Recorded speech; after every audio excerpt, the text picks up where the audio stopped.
Hi, my name's Sophie and this is part 2 of the portfolio presentation assignment. This presentation will focus on prevention of patient and healthcare worker radiation exposure during any number of procedures. Informed consent, patient education, clean air promotion of personal protective equipment or PPE are instrumental in promoting safe patient care and safety for healthcare professionals. Informed consent involves a patient giving permission for the multidisciplinary team to perform various procedures. The patient understands the nature of the procedure, why it is necessary, and the risks associated with the procedure. In most cases, the patient is the only person to provide legal consent. However, in the case of vulnerable groups, such as children, disabled and unconscious clients, parents and legal guardians are also able to provide consent on behalf of the person undergoing the procedure. Cole's 2012 article surmises that patient education is a vital aspect of obtaining informed consent. In the case of radiation exposure, the consequences have detrimental health effects. The effects include various forms of cancer, fertility problems for both sexes, and miscarriage or congenital fetal abnormalities in pregnant women, and light sensitivity from ultraviolet radiation, among others.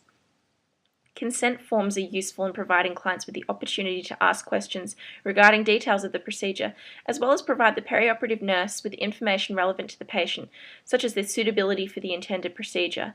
The magnetic resonance imaging (MRI) consent form for the Melbourne Radiology Clinic provides clients with the opportunity to divulge patient information in a safety questionnaire.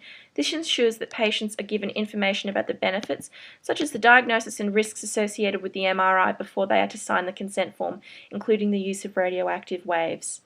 Surgical smoke, also known as plume, is produced by a thermobreakdown of tissue or bone during a variety of procedures. Procedures that require radioactive lasers, electrosurgery, and power instruments can aerosolize tissues which may be ingested. Tissues that are contaminated or infectious pose a biohazardous threat. Plume contains toxic gases and vapors which can cause ocular and upper respiratory problems for the healthcare worker. Measures to protect all individuals in the operating room atmosphere include clean air ducts and filters which help to reduce the buildup of plume. The Australian College of Perioperative Nurses has launched an initiative to promote clean air in surgery. Its main objective is to educate healthcare workers on the health-related effects it may have. An example used is a comparison of the effects of cigarette smoke and surgical smoke. Particles ingested may also contain infectious agents such as HIV, HPV, and hepatitis B. It is of the utmost importance that the perioperative nurse encourages the correct use of clean air ducts and filters to help prevent the buildup of plume. Another measure to help prevent ingestion of plume is the use of personal protective equipment, PPE. This includes masks, protective eyewear, gowns, and gloves. PPE should be worn at all times during the procedures that are at all invasive to reduce the chances of infection or cross-contamination to protect both the patient and the healthcare worker. During any procedures that may involve radioactive lasers, electrosurgery, or power instruments, PPE, particularly protective eyewear and facial masks, should be worn to prevent ocular and upper respiratory irritation. PPE should always be worn by healthcare professionals when changing filters, as the connecting couplers have been contaminated